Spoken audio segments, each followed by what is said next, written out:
Astrology isn't just about signs and symbols. It's a tool for navigating real life. Hello, and welcome to Astrology with Alisa. I'm your host, Alisa Dixon, and I'm so glad you're here. Let's dive in. Over the last few weeks, everyone I know was talking about Easter. It's so late this year. I'm all thrown off. And honestly, I felt the same way. But here's some interesting astro trivia. Most people know that Easter isn't on the same day every year, and that it always happens in the spring. But what many people don't realize is that Easter actually changes each year because of the moon. It's one of the oldest ways we've collectively followed lunar patterns. Easter is always the first Sunday after the first full moon following the spring equinox. So depending on how the moon moves, Easter can land anywhere from March 22nd to April 25th. Now, wouldn't you know, my birthday is in that window. And one year, it landed right on Good Friday. Not just any year, it was my 21st birthday. You know, the one where you're supposed to go out and celebrate like crazy? Yeah, I didn't do that. Nobody told me I couldn't go out, but I just couldn't. I was raised in a Christian church-going family, and Good Friday was the most solemn day of the year. Even though I didn't think partying that night would really sentence me to eternal damnation, I still stayed in, watched a movie with my brother, probably had a few drinks, but did it in a chill way. And you know what? It wasn't a bad night. It just wasn't what I had imagined. Looking back, I can see exactly what was happening in my chart. I have a Capricorn moon, so emotionally, I default to being cautious, practical, rule-following, and traditional. And my Saturn? It's in the 9th house of my natal chart, the house of belief, religion, and higher meaning. Saturn is serious. Saturn does not mess around. So neither did I. That night, I was deep in the lower vibration of that Saturnian energy. Fear, rigidity, worrying about judgment, feeling the weight of consequence. Nobody told me I had to stay home, but my fear made the choice for me. And maybe I'm still a little salty about it, because I looked it up. In the last 100 years, my birthday has only fallen on Good Friday 5 times. That's 1 in 20 years, and mine just happened to be my 21st. But here's the thing, that moment, that decision, it stuck with me. And maybe it wasn't a punishment or a test. Maybe it was something else entirely. Because every planetary energy has a spectrum, a high vibration and a low one. Saturn at its lowest is fear, shame, control. But Saturn at its highest, maturity, discipline, responsibility, and learning from life's lessons. And this year, I got to see that growth in real time through my 12-year-old son.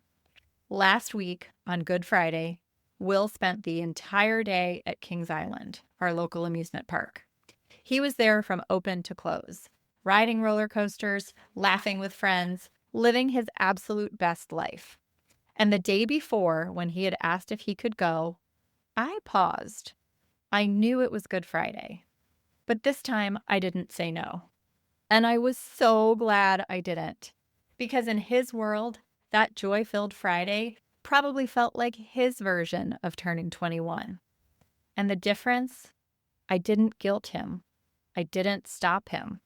I didn't project my old Saturn story onto his joy. And maybe that's my Saturn evolving. I still value reverence. I still honor sacred moments. But I also believe that joy is sacred. That balance between tradition and freedom is part of the journey. And astrology gives us the language to understand that journey. It shows us the spectrum of every planet's energy. It helps us ask, am I operating from fear or from growth? It reminds us these energies don't stay still. They move. They evolve. And so do we. In the first few episodes, we zoomed in on your big three: your sun, your moon, and your rising signs. Today, I wanted to zoom out because astrology isn't just personal, it's also collective.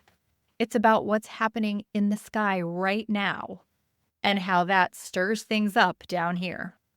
The planets are all talking to each other all the time, not in words, but in the angles they form within the circle of the zodiac. We call these aspects. Some are soft and flowing. Those days feel easy. Others are more uncomfortable. They create friction, tension, stress.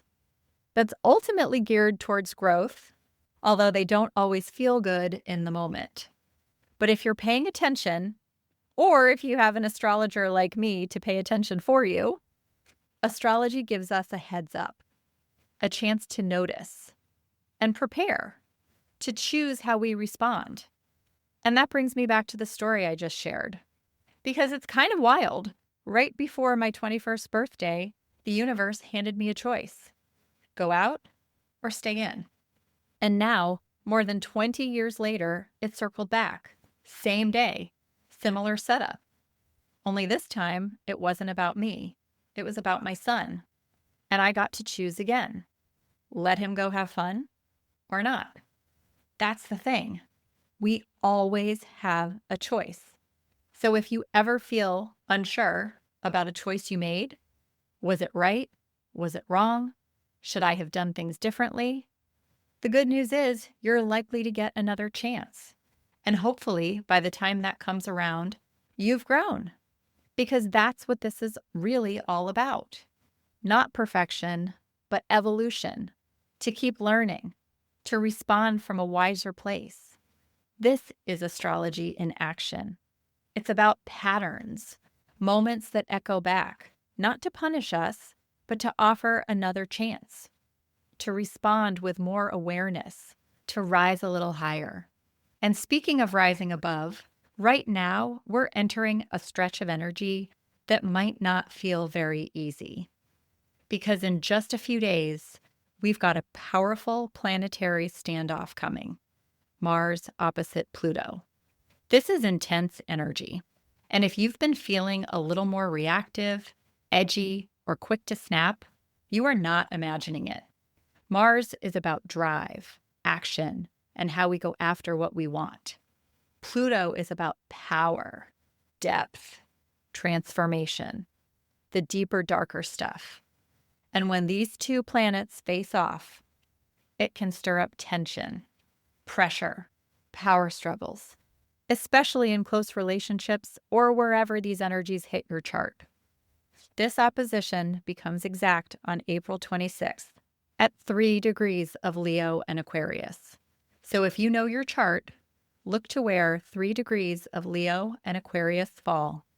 That's where this story is unfolding for you.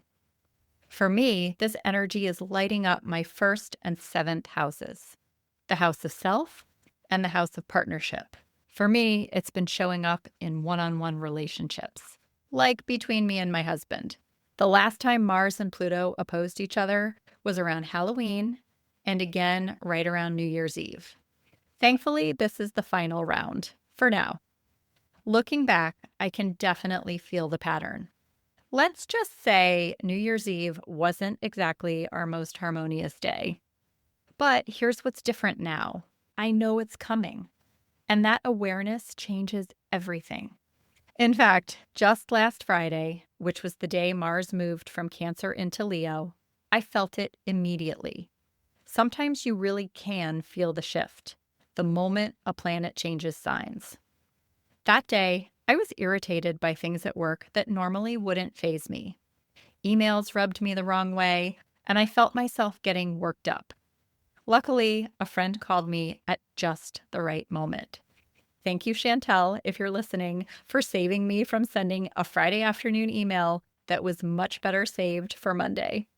Because here's the truth. Even when you know the astrology, even when you're watching the patterns, you're still human. Sometimes the energy is just big, and you won't always respond perfectly. But astrology can help you catch yourself. It can help you pause. It can help you choose again. And maybe even offer yourself and others a little more grace in the process. Because we're all moving through these cosmic weather patterns together. They just show up in different areas of life for each of us. So if you find yourself feeling more tense, more reactive, or if things feel a little off over the next week or so, know that it's not just you. Mars and Pluto are facing off in the sky. They're having a big fight, and that energy is real. But you get to choose how it shows up in your life. You can fire off the email, or you can take a breath. You can escalate the argument, or you can walk away. You can go low, or you can go high. Astrology doesn't take away your choices. It helps you see them more clearly, and that is a real gift. Thank you so much for listening. If you enjoyed this episode, I'd love it if you leave me a review. It really helps more people find the show. And if you know someone who might be moving through something right now, share this episode with them. I keep hearing from more of you, and it's been so wonderful to connect. Your messages seriously make my day. If you'd like to dive deeper into your own chart or explore how the current energies are showing up in your life, visit my website at www.astrologywithalisa.com and book a reading. Click Start Now to send me a message. Or reach out through text, email, or Instagram. I'd truly love to hear from you. I've had a few questions coming in from listeners, so I'll be answering those in upcoming episodes. If there's a topic you're curious about, send it my way. Thanks again for being here, and stay cool over the next week or so. Take care, and I'll see you next time.